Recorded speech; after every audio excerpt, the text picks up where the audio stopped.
Ladies and gentlemen, Void Erosion Purge just launched its levels 21 through 30, and get ready to be absolutely destroyed. The hard content's here, right? What you're seeing here is level 29 and level 30 because the other runs really didn't matter. I mean, the level 28 boss was kind of annoying. We just squeezed by him, but man, oh man, it's Bullet Sponge City. Now, I know you've seen me upload plenty of videos saying the difficulty needs to be here, but I don't know if the community is going to like this. I had fun today. I beat 30. It's all dope, you know? We got our ego rank, we got our leaderboards. Shout out to the team, shout out to Lambo and his squad. They actually got number one right now with 8 minutes and 31 seconds, which is absolutely insane. When you put a 30-year-old debuff in your fire team, you know, you get that extra 3 minutes, all good. But what did we use? I can tell you right now, it is very important to check in that bottom right-hand corner to see what the enemies are weak to and what type of enemies you're fighting. Is it Legion? Is it Darkness? You're going to be changing your stuff up 100%. What you're seeing here in the background probably is a vacuum suck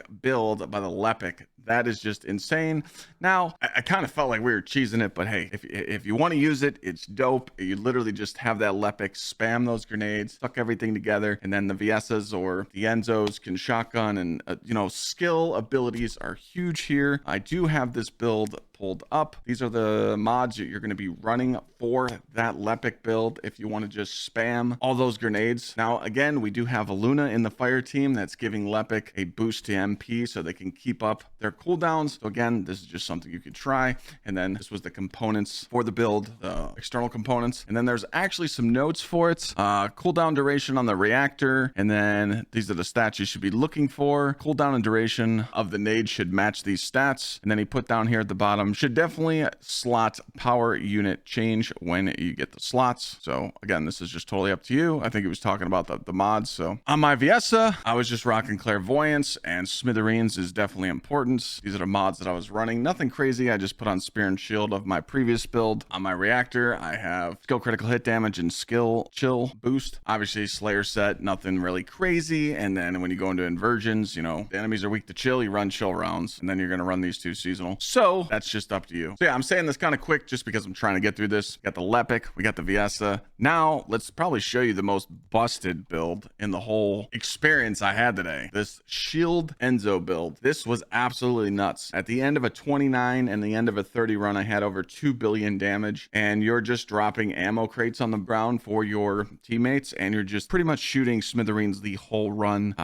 Again, it works. So when the enemies are sucked up by that Lepic and they're just sitting there in the air for you, you can just shotgun them nonstop. These are the mods I had on. It's all good. Reactor doesn't matter. I just had skill cooldown on. With your components, you want to have as much HP as you possibly can to get this shield number up. So yeah, I had on this polar set because it has max HP on it, and it also has the substats to make my shields go up. And then I think with the processor, I put on the Slayer one, and I had a shield. So again, you don't need to do this stuff. You're just trying to get your shield as high as you can. I ran this no problem, 18,800 shield. I was fine. I feel like when your teammates are doing a lot of the aggro pulling, the boss really doesn't look at you or enemies, so you could just sit underneath the boss and just shove your shotgun right up their ass, you know? Now, getting into Smithereens, I just butchered mine. I switched it up. This was set up physically. This Smithereens was set up strictly for a 30 run. Legion of Darkness, I actually rolled the Legion of Darkness on the bottom stat, and then I put it on the top. Obviously, these need to be higher. You want both aim shot accuracy, and you want that Legion of Darkness to be a higher percent, but I don't have any 10s to infuse into it, and then get that crit hit damage and firearm attack. Down below, I think I'm going to get rid of weak point damage and maybe put on like chill. Unfortunately, you're going to have to roll weapons or certain activities until more strats are found. Me personally, I'm probably just going to have a Smithereens only for like 29s and 30s, and then have another Smithereens build strictly for bossing. Haven't really figured out what mods I want to run with this, but again, being able to run chill enhancement here or an electric enhancement with real life fighter on Enzo, definitely a good call. The reason why I had this special round on here is because this is what I was using when I didn't have Enzo, so I could get more damage. I'm being told that you should not run fire rate up here by Lambo and the boys, simply because you don't want your shots to spam. You want them to shoot slower so you can hit. So I really don't know what last mod would go there when you're not on an Enzo or when you're on an Enzo. So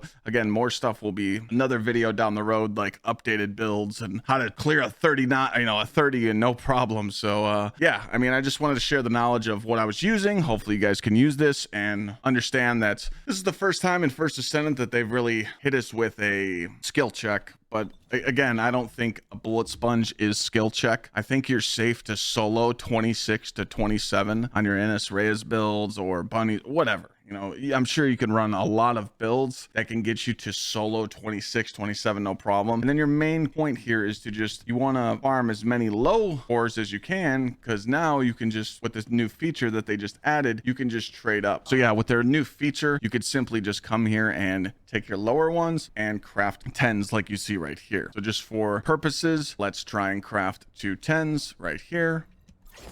Just did that, and now I'm going to try and roll my smithereens even higher. We need that firearm attack. We'd like it to be 80%. Let's see what we can do. That's lower, and that's lower. So yeah, no luck there. Rip bozo. Again, it's just going to take some time. Let's see if we can get aim shot accuracy gold here. Negative and negative.